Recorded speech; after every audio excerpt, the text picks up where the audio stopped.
Olá pessoal, bem-vindos à leitura de Rumi, poema 47. Rumi vai nos falar um pouco sobre a verdadeira sabedoria. Você, quando imagina um sábio, imagina uma pilha de livros, uma pessoa que sabe dizer de A a Z o que está contido naquele livro que fala sobre aquele assunto, daquele outro assunto e daquele outro assunto. Você acha que isso é sabedoria? Talvez não. Vamos ver o que ele nos diz sobre isso? Já começa dando um pá, a corda intelectual orgulhoso, ele vai nos dizer. Né? Cuidado, não achar que quantidade significa profundidade.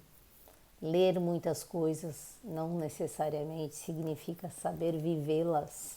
Às vezes, um conceito bem vivido, entendido, é capaz de transformar a gente, de deixar que a gente seja um tolo para um caminho de maior sabedoria, de rumo à sabedoria.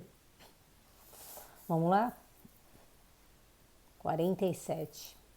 Intelectual orgulhoso, renuncia ao teu cume, apaixona-te e torna-te num tolo.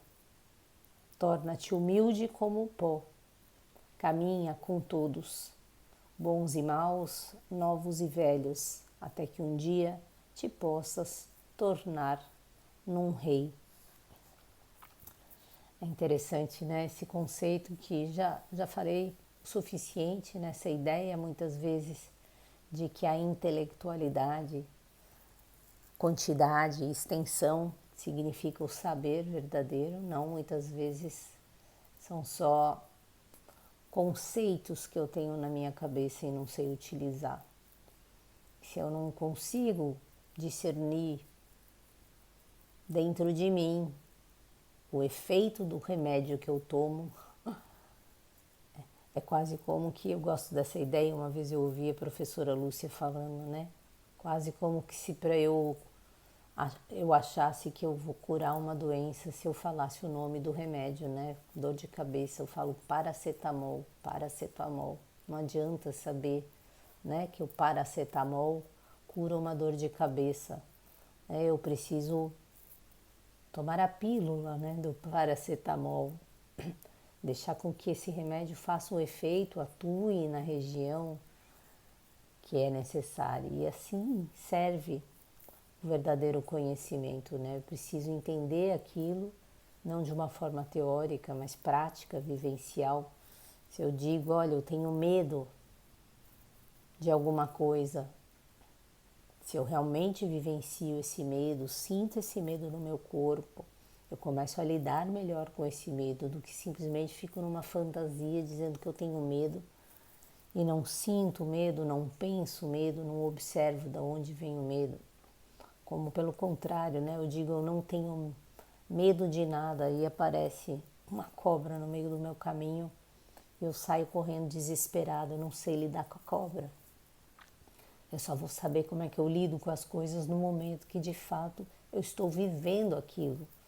Então eu posso até estudar algum conceito, que é o que estamos de alguma maneira fazendo, algumas coisas que o Rumi próprio diz, né? Eu acolho de alguma maneira essa palavra dele, mas eu preciso renunciar, né, conforme disse no poema anterior, as minhas próprias seguranças, fazer um pouco de investigada, né, dentro de mim.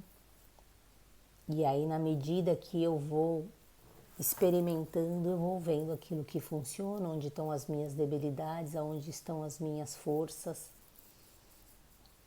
E eu vou renunciando a esse meu cume, que eu achei que era um cume, que muitas vezes é apenas um pequeno vale. Estou tão identificada, eu acho que eu sei muito, né? Aquele cumezinho era mínimo e eu estava me achando tão soberba de tanta coisa. Então essa ideia de se tornar humilde como pó, inclusive para poder recebermos mais, né? E a partir disso, quando de fato nos tornamos um canal, conseguimos silenciar esse excesso de extensão, de conhecimento,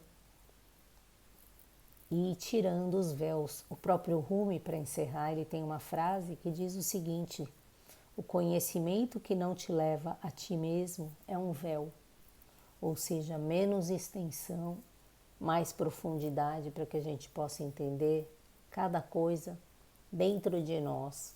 E na medida que a gente vai entendendo, aí sim, né, podemos ir vivenciando mais os ensinamentos e sair um pouquinho da nossa ignorância para um saber mais real. Beijos para vocês, pessoal. Até amanhã, se Deus quiser. Finalmente minha voz está começando a melhorar um pouquinho, então vou aproveitar e gravar mais alguns vídeos. Beijos para vocês. Lembra de deixar seu comentário, seu joinha se você gostar, recomendar para as pessoas o canal e, sobretudo, pensar nesses poemas por mais tempo.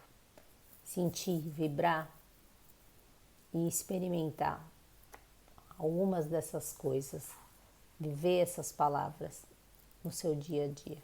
Bye bye, até amanhã, se Deus quiser.